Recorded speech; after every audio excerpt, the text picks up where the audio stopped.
Esta es la cuarta parte de la serie titulada Las facciones judías. En este cuarto video veremos a los saduceos. ¿Quiénes eran los saduceos? Los saduceos, antigua secta judía, apareció en Israel alrededor del 200 a.C., surgida de la aristocracia sacerdotal, opuesta a los fariseos, que negaba la inmortalidad del alma y la resurrección. A ella pertenecían los sectores más influyentes de la sociedad, especialmente sacerdotes, comerciantes y aristócratas. Dominaban la vida en el templo, que era su lugar de actividad. Muchos eran miembros del Sanedrín. La palabra saduceos deriva del hebreo sedukim. A su vez proviene de Sadoc, que fue sumo sacerdote en tiempos de David. Esto lo encontramos en 2 de Samuel, capítulo 8, versículo 17. Y cuya familia, según Ezequiel, fue escogida como digna de encargarse de los asuntos del templo. Esto lo vemos en Ezequiel, capítulo 40, versículo 46. Los saduceos representaban la parte más conservadora del linaje sacerdotal. Se oponían a los fariseos, con los cuales disputaron hasta la destrucción del templo en el año 70 después de Cristo. Su mayor diferencia estaba relacionada con la actitud frente a la ley, el Pentateuco, que son los 5 primeros libros de la Biblia, y las tradiciones orales.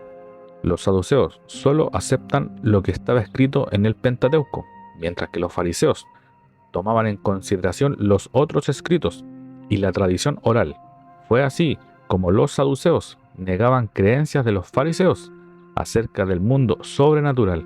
Decían que no hay resurrección. Esto está en Mateo capítulo 22, versículo 23, Marcos 12, 18.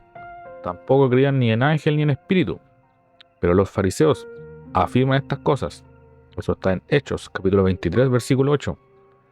Según ellos, el Pentateuco no presenta bases donde fundamentar esas doctrinas.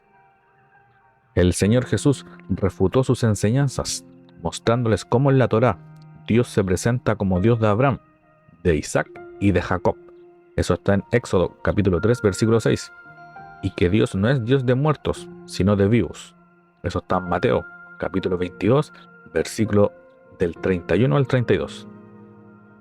Rechazaban el concepto de destino, introducido por la cultura griega, y negaban que Dios interfiriera en los asuntos de los hombres, siendo estos los que causan su bien o su mal.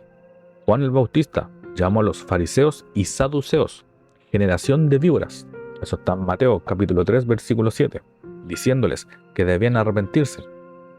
El Señor Jesús denunció sus doctrinas, la levadura de los fariseos y saduceos. Eso está en Mateo 16, 6.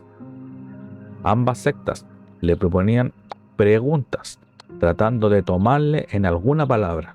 Esto está en Mateo 15, 1. Como la primera iglesia tenía sus actividades en el templo, los saduceos se distinguieron en su afán persecutorio contra ella. Eso lo vemos en Hechos capítulo 4, versículo 1 y en el capítulo 5, versículo 17. Pablo se aprovechó de las diferencias entre fariseos y saduceos para provocar una división entre ellos cuando le acusaban ante el Sanedrín. Para ellos se declaró, como en efecto era, creyente en la resurrección. Eso está en Hechos capítulo 23, versículo del 1 al 7. Como las actividades y creencias de los saduceos estaban centradas en el templo, cuando éste fue destruido, la secta desapareció. No creían en la resurrección, no creían ni en ángeles ni en espíritus. Los hombres escogen el destino y Dios no hace nada.